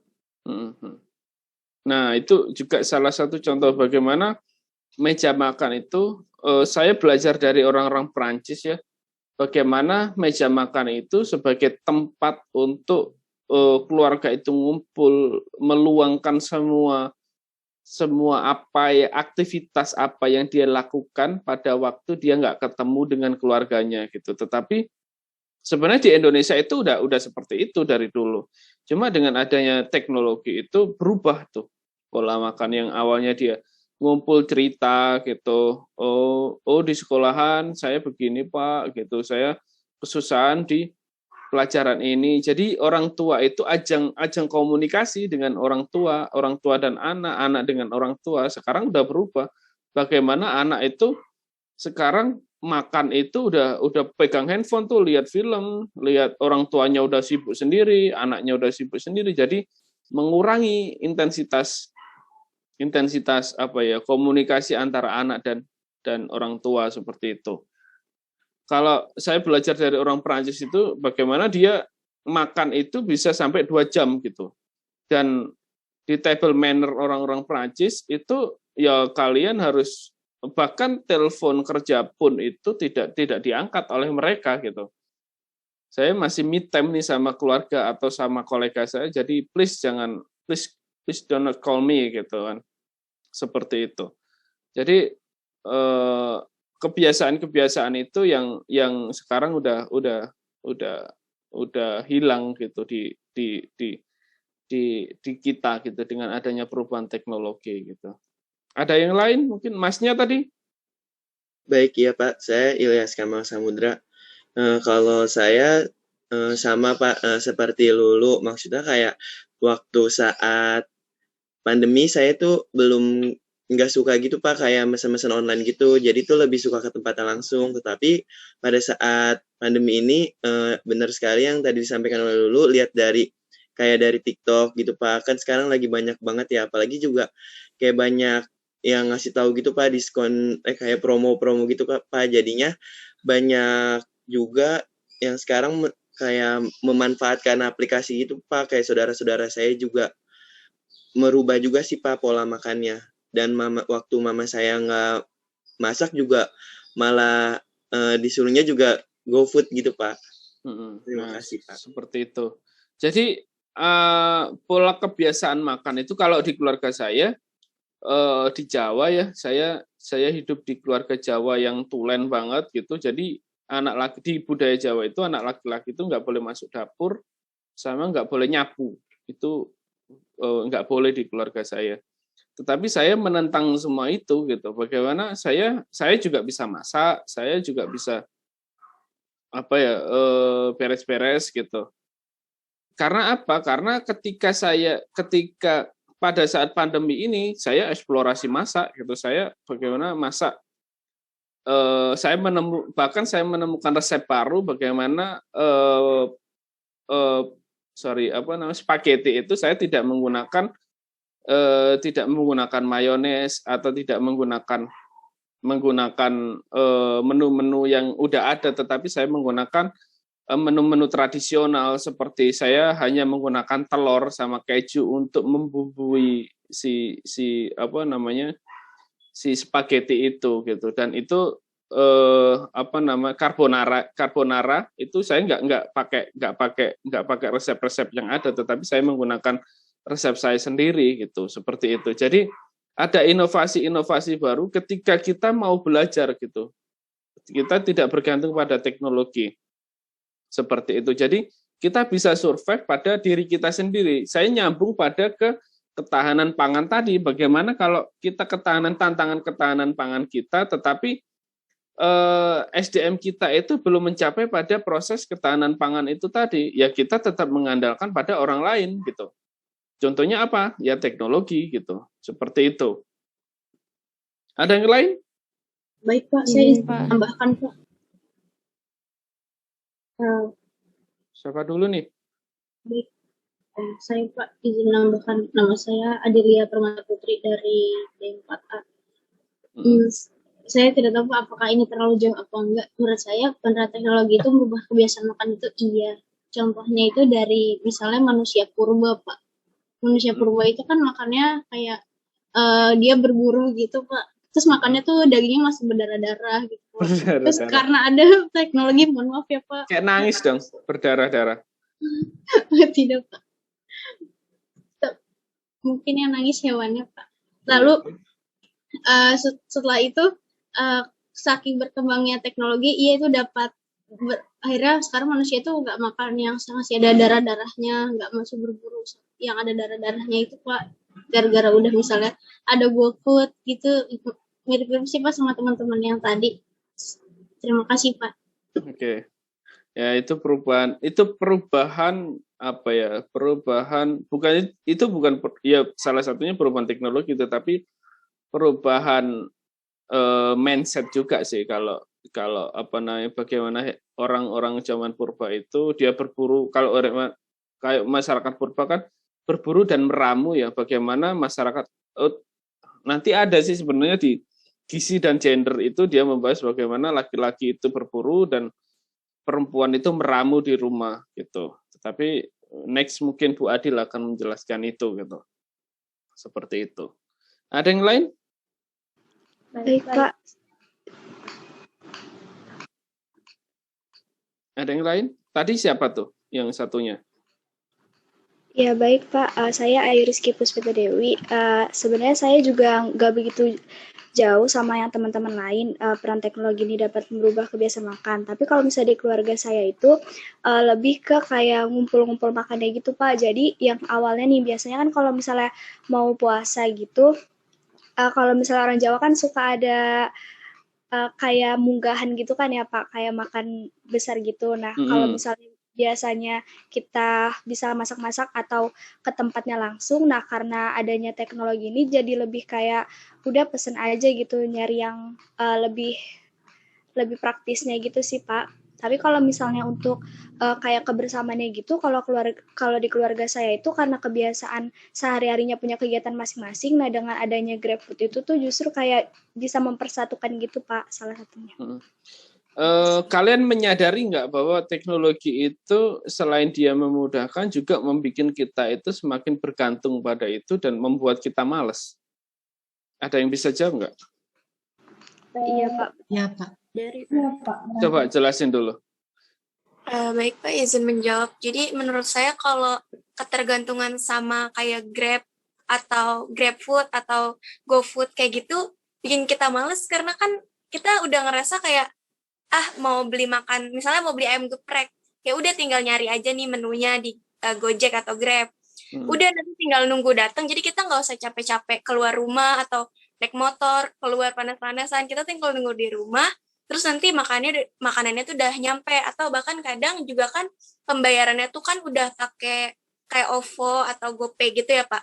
Jadi nggak usah ngeluarin tunai segala gitu, jadi kayak makin makanan datang, makan, udah duduk, nggak bergerak lagi. Kan kalau setidaknya kan kalau kita beli makanan langsung keluar, masih ada gerak kita gitu Pak untuk nyampe ke restorannya. Tapi karena kita udah ketergantungan sama sesuatu yang instan dan kita tuh mikirnya lebih menghemat waktu sama biaya bensin mungkin gitu ya. Jadi kayak yaudah Grab aja. Terus juga kan Grab kan kadang ada promo-promo yang kayak menggiurkan gitu Pak, kayak sampai 50%, 40%. Jadi lama-lama kita jadi males, ketergantungan deh Pak gitu.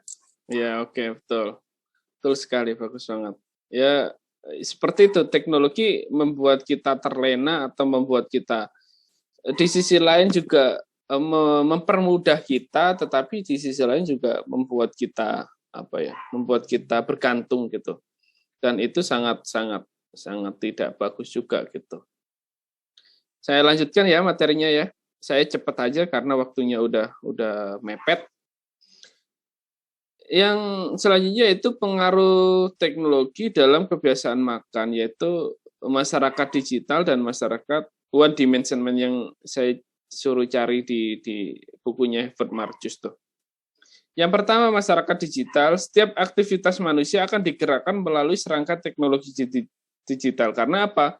Sekarang Gojek aja sekarang udah tahu orang jam 11 itu makan apa nih gitu. Dia mungkin beli kopi sama makanan, katakanlah ayam geprek siapa gitu. Itu udah tahu tuh pakai AI ya, artificial intelligence. Kebiasaan orang itu udah terbaca di situ. Yang kedua yaitu relasi yang terbangun di antara individu adalah relasi pertukaran digital. Jadi kita nggak bertemu langsung nih sama orangnya. Jadi secara sosial yang awalnya kita masyarakat sosial yang kita bergantung satu dengan yang lain, itu sekarang bukan masyarakat sosial tetapi masyarakat digital. Kita bergantung pada digital yang lain gitu. Coba kalian nggak bawa handphone deh satu hari gitu. Kalian nggak bawa handphone, kalian harus survive pada diri kalian, kalian makan hasil masakan kalian, mungkin kalian akan bingung gitu. Saya makan apa ya, menu hari ini apa ya gitu. Seperti itu. Tetapi itu yang membuat kita tetap tidak bergantung pada digital sebenarnya. Selanjutnya yaitu masyarakat satu dimensi. Yang pertama yaitu suatu masyarakat yang seluruh aspek kehidupannya diarahkan kepada satu tujuan. Meskipun banyak memperoleh kemudahan tetapi teralienasi. Ya, yang saya jelaskan tadi. Kalian tuh banyak tuh aspek yang kalian inginkan tuh. Tetapi diarahkan pada contohnya kayak banyak tuh pilihan ayam geprek gitu di GoFood. Tetapi kalian itu diarahkan pada satu ayam geprek itu karena apa? Karena adanya promo, karena ongkirnya murah, itu akhirnya tujuan kalian itu diarahkan pada satu pilihan itu. Nah, ketika kalian diarahkan pada tujuan itu, pada dasarnya atau sesungguhnya secara substansi, kalian itu teralienasi pada pilihan kalian itu tadi. Yang awalnya kalian pengen beli gepreknya Mbok Yem gitu katakanlah, atau bu siapa gitu, tiba-tiba ada geprek nih banyak diskon, ongkirnya murah, gratis ongkir gitu. Akhirnya kalian akan memilih geprek yang gratis ongkir itu tadi. Selanjutnya yang kedua, manusia telah direpresi oleh masyarakat keseluruhan dan kekuasaan teknologi telah membuat masyarakat kehilangan kesadaran kritis. Jadi kalian tidak lagi mempunyai kesadaran, oh ini nggak enak ya gitu, oh gepreknya ini nggak enak ya. Dengan adanya apa? Kalian tidak ada rasa oh ini nggak enak ya, gepreknya ini nggak enak ya, oh gepreknya ini kurang ini. Tetapi kalian dengan promo, dengan dengan diskon, dengan gratis ongkir itu tadi, kalian kehilangan kesadaran kritis gitu. Oh ya udahlah, yang penting kita makan aja deh gitu. Yang penting kita ini juga sama-sama ayam geprek seperti itu. Jadi kita kehilangan kesadaran kritis kita. Sampai oke. Ini perilaku makan. Sorry. Oke. Selanjutnya yaitu teknologi dan perilaku makan. Jadi tadi kan kebiasaan makan tuh. Teknologi dan kebiasaan makan. Sekarang perilaku makan. Perilaku makan yaitu tingkah laku yang dapat diamati dan dilakukan oleh individu dalam rangka memenuhi kebutuhan makan. Jadi Perilaku makan itu cara table manner kita, cara kita bersikap di hadapan orang tua, apalagi kalau orang Jawa ya, kalau nggak di tempat lain mungkin saya bisa kasih contoh di tempat lain ya, kalian mungkin bisa nambahin. Kalau di Jawa itu ada kebiasaan makan yang tidak boleh bunyi setiap makan, mulutnya tidak boleh bunyi. Terus kalau table manner, piringnya itu nggak boleh bunyi tek-tek gitu. Itu salah satu bentuk perilaku makan. Selanjutnya yaitu teknologi versus makanan. Nah, ini seru nih. Bagaimana yang pertama, perkembangan teknologi di antaranya teknologi pengolahan dan teknologi informasi telah mengakibatkan perubahan pola makan. Yang itu tadi yang kalian jelaskan yang itu tadi, terutama di negara maju dan masyarakat kota besar di negara berkembang. Contohnya di Indonesia, di daerah Jakarta udah mengalami perubahan. Mereka melalui menyadari pentingnya makanan sehat, aman, dan bergizi dan halal. Jadi sebagian besar contohnya kayak gini, orang-orang di desa itu yang dia menghasilkan kentang, dia menghasilkan sayuran yang sangat sehat, tetapi mereka itu tidak makan hasil makanannya gitu. Tetapi dia lebih memilih junk food gitu. Karena apa? Karena dianggap junk food itu lebih mudah, lebih keren, lebih modern, sedangkan makanan seperti sayur-sayuran itu dianggap tidak penting. Tetapi di wilayah-wilayah perkotaan mungkin sekarang sudah menyadari gitu, bagaimana banyak makanan-makanan sehat itu sudah bermunculan gitu. Mungkin kalian nanti setelah COVID bikin menu sarapan gitu untuk pejalan yang paket hemat gitu. Ada kopi, ada sandwich yang itu sudah memenuhi kebutuhan gizi gitu kan lebih bagus juga ya. Di sambil kalian kuliah, kalian juga bisa mengaplikasi ilmu kalian. Seperti itu. Selanjutnya yaitu tren perubahan pola makanan dipengaruhi pula pada teknologi pengolahan makanan di negara berkembang. Produsen termasuk UMKM akhirnya berlomba-lomba untuk memenuhi harapan konsumen. Jadi tren perubahan makanan itu di negara berkembang, contohnya kayak kopi dulu mungkin kedai kopi hanya Starbucks ya, hanya Excelso, hanya Starbucks, hanya Coffee Toffee. Sekarang kedai kopi udah menjamur gitu. UMKM terus berlomba untuk memenuhi harapan konsumen dengan apa? Dengan produksi-produksi wacana. Contohnya kayak, ini kopinya kita ambil langsung dari petani nih gitu.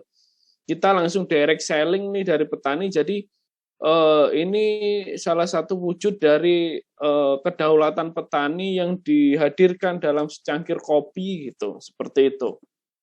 Jadi tren perubahan makan itu berpengaruh pada teknologi perubahan makanan di negara berkembang.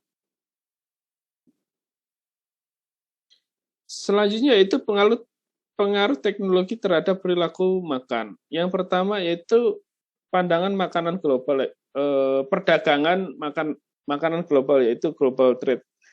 Bagaimana teknologi makanan-makanan, contohnya kayak vegan dulu mungkin nggak terkenal di Indonesia karena adanya film, dengan adanya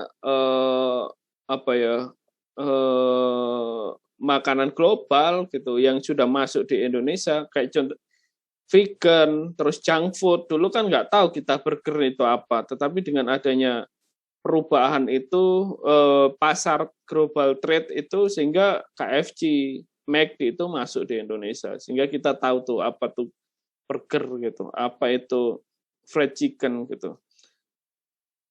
Yang kedua yaitu akses listrik dan alat elektronik seperti HP, televisi, media-media sosial. Yang ketiga yaitu teknologi pengolahan pangan. Teknologi pengolahan pangan seperti yang saya jelaskan tadi di awal, bagaimana dia mempengaruhi pola makan atau perilaku makan yang kita lakukan gitu. Yang terakhir yaitu modernisasi dan globalisasi. Bagaimana masyarakat modern sekarang kita menggunakan, mungkin zaman kakek kita, ibu kita itu mereka makan masih pakai tangan gitu. Sekarang sudah jarang banget orang makan pakai tangan, sedangkan Bahkan di ajaran Islam ya, mungkin kalau saya salah tolong dikoreksi, ada zat yang membuat makanan itu menjadi enak gitu. Seperti itu. Nah, pola modernisasi itu ya mengubah pola perilaku makan pada masyarakat. Selain itu juga globalisasi. Dulu kita makan harus di piring, sekarang cukup di kalian di KFC cukup di di box gitu, kalian makan gitu. Dulu harus pakai piring, kalian nggak mau kalau makan nggak pakai piring seperti itu. Oke, terima kasih banyak atas perhatiannya. Apakah ada pertanyaan? Saya Pak ingin bertanya. Saya Rifka Damanik ingin bertanya. Jadi kebiasaan makan dan teknologi itu kan tidak bisa dipisahkan ya Pak. Di mana kebiasaan makan dan pemenuhan kebutuhan itu tidak hanya dipengaruhi oleh kepercayaan, tetapi bisa juga dari segi pembelajaran. Nah, kepercayaan itu kan bisa dari agama maupun dari adat istiadat ataupun tradisi yang sudah beredar di masyarakat sejak lama. Seperti yang kita tahu tuh bahwa ada kepercayaan dan tradisi yang melarang memakan daging sapi. Nah, padahal kan sapi itu bagus untuk pemenuhan zat gizi yang dibutuhkan oleh tubuh. Lalu apakah ada kemungkinan dari pengaruh pembelajaran teknologi yang ada sekarang ini mengubah tradisi yang sudah ada sejak lama di masyarakat, Pak? Terima kasih. Sebenarnya udah ada bagaimana masyarakat di India itu yang dia tidak bisa makan daging sapi, dia dirubah daging sapi itu untuk memenuhi kebutuhan protein hewaninya, dia dialihkan pada contohnya kayak babi gitu, atau dia dijadikan sosis. Itu kan salah satu bentuk teknologi ya, kebiasaan makan. Terus di Jerman itu banyak yang makan kalkun ya di sana itu. Jadi kalkun itu dibikin sosis, dibikin kebab, itu banyak tuh. Dia nggak makan daging, tetapi daging itu diganti daging kalkun atau babi seperti itu. Jadi olahan-olahan teknologi itu udah, apalagi vegan ya gitu, dia sudah bisa membuat daging itu yang nggak daging itu seperti rasa daging gitu. Itu inovasinya udah fusion banget gitu. Kalian tahu nggak makanan fusion? Halo? Ya Pak. Masa nggak tahu sih? Waduh, gimana nih? Makanan fusion masa nggak tahu? Coba deh nanti di searching deh, makanan fusion. Ya, mumpung kita puasa nih, jadi lumayan lah buat menunggu buka makanan tuh. Jadi makanan fusion itu orang-orang yang tidak bisa makan ikan gitu. Saya itu tidak bisa makan ikan, tidak bisa makan daging, hewan berkaki 4 itu saya nggak bisa gitu. Saya hanya makan telur, kadang ayam gitu. Sesekali itu saya mengganti protein itu dengan makanan fusion itu. Jadi makanan fusion itu kita sushi itu yang awalnya salmon itu rasanya yang salmon itu bisa diganti rendang, bisa diganti soto seperti itu. Jadi ada inovasi teknologi yang dia lakukan seperti itu. Jadi sushi itu nggak rasa ikan, tetapi rasa rendang kayak gitu. Itu makanan fusion namanya. Ada yang lain? Baik Pak, saya Ayu Rizky Puspita Dewi izin bertanya. Seperti yang sudah kita ketahui bahwa dari teknologi pangan ini kan banyak sekali manfaatnya, namun juga membawa pengaruh negatifnya seperti yang sudah tadi disebutkan oleh teman-teman seperti itu Pak. Nah, pertanyaannya itu, adakah cara untuk mengurangi dampak negatif dari teknologi pangan tersebut gitu Pak? Lalu apakah ada batasan-batasan dalam pengembangan teknologi pangan itu sendiri seperti itu Pak? Untuk mengubah atau tidak bergantung pada teknologi pangan ya pada kesadaran kita sendiri. Coba nanti kalian cari yang namanya degrowth ya, itu bagaimana pola hidup itu kita sangat less consumption, less production, less distribution gitu. Jadi kita mengurangi konsumsi kita, bukan kita mengurangi jumlah makan kita ya, tapi mengurangi kebiasaan-kebiasaan makan kita yang sebenarnya kita itu udah cukup nih makan sehari 3 kali nih. Kadang kan kita makan itu nggak sadar bahwa kita makan 3 kali, tetapi ada makanan tambahan. Nah, nanti kalian akan rasakan ketika habis buka tuh. Yang awalnya kalian cukup tuh waktu berbuka bisa nambah tuh, bisa cilok, bisa martabak, bisa pisang goreng, bisa semuanya lah. Mungkin kalian sekarang semuanya bisa kalian makan ya gitu. Nah, pola-pola konsumsi itu yang harus kalian hindari atau kalian kurangi untuk mengurangi ketergantungan makan kalian atau mengurangi ketergantungan kalian terhadap teknologi gitu. Karena mungkin kalian habis buka banyak tuh promo dari Gojek tuh atau promo dari promo gitu. Nah, kesadaran kalian itu yang harusnya kalian tekankan untuk mengurangi ketergantungan kalian terhadap makanan atau sesuatu hal yang akan kalian makan. Yang kedua tadi, gimana yang kedua? Sorry. Jadi adakah batasan-batasan dalam pengembangan teknologi pangan itu sendiri gitu Pak? Kalau batasan mungkin nggak ada ya di dalam teknologi, di dalam ilmu pengetahuan itu nggak ada batasan. Teknologi kan salah satu bentuk dari ilmu pengetahuan ya. Bagaimana kalian memproduksi ini makanan, kalian menemukan makanan baru nih gitu. Kalian menemukan jamur yang rasanya itu daging banget, yang rasanya itu daging banget gitu. Itu kan salah satu bentuk teknologi ya, bentuk olahan teknologi, dan itu masuk di dalam ilmu pengetahuan gitu. Jadi nggak ada batasan tertentu untuk mengurangi itu atau membatasi hal-hal yang seperti itu. Itu masuknya pada ranah pengetahuan. Ada yang lain? Terima kasih Pak.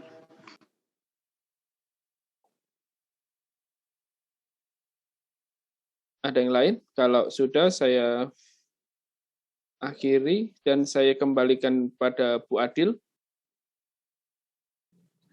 Baik, terima kasih Pak Angga.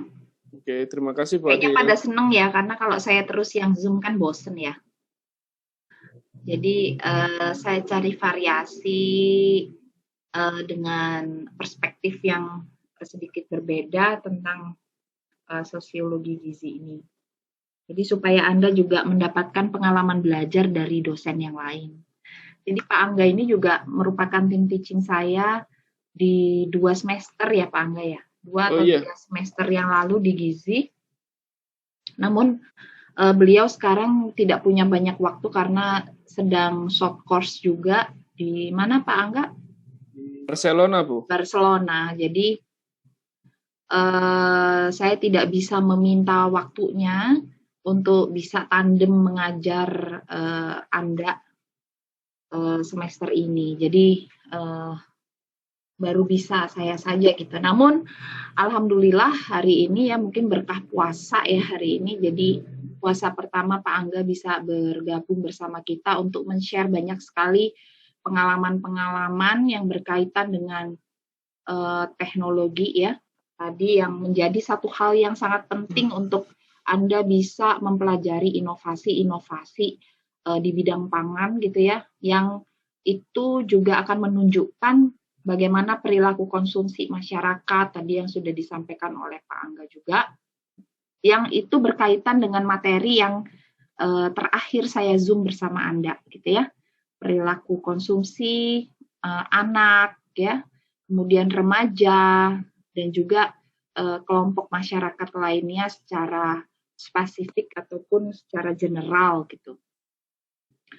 Nah, terima kasih saya ucapkan Pak Angga atas kesediaan waktunya dan juga Anda semua di sini sudah mendapatkan beberapa materi yang penting mulai dari ruang lingkup sosiologi gizi gitu ya, sosiologi dan antropologi gizi di awal gitu, dan juga sampai materi yang hari ini itu kemudian menjadi bahan penting untuk ujian tengah semester kita. Nggak apa-apa sedikit terlambat, yang pasti Anda bisa mendapatkan pengetahuan gitu ya yang cukup gitu dari Bapak Ibu dosen Anda atau tenaga-tenaga di luar dosen pengajar Anda yang biasa atau yang memang sudah terdaftar di Poltekkes Gizi gitu ya. Nah, kemudian mungkin nanti soal UTS-nya akan saya kirimkan hari Kamis gitu, supaya Anda punya keleluasaan waktu mengerjakan sampai hari Sabtu, dan kemudian minggu depannya kita sudah mulai seperti biasa ya, bisa Zoom atau bisa chat dengan mulai belajar menganalisis. Kalau sekarang mungkin harus betul-betul dipahami gitu, tidak hanya dihafalkan definisi-definisi ya, seperti apa sih sebenarnya sosiologi gizi, apa itu antropologi gizi, kenapa kemudian ruang lingkup yang berbeda antara sosiologi dan antropologi itu kemudian bisa bersatu gitu untuk kemudian membahas dinamika gizi dalam masyarakat dan perubahan sosial di dalam masyarakat gitu ya. Dan kemudian soalnya mungkin tidak sampai kepada analisis nanti, karena saya khawatir materinya tidak support untuk Anda kemudian memiliki kemampuan analisis. Jadi nanti capaian atau output pembelajaran di akhir perkuliahan pasca UTS saja baru kita memulai mempelajari analisis gitu ya. Terakhir kemarin kan saya minta untuk kebijakan ya.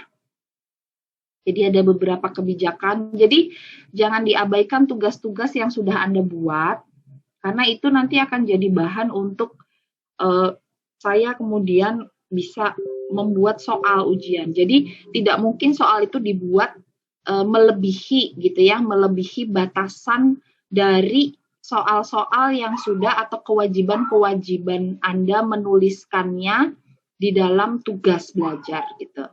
Jadi nggak ada tuh soal UTS yang kemudian yang nggak pernah saya sebutkan atau yang nggak pernah saya minta kepada Anda untuk mempelajari itu kemudian muncul.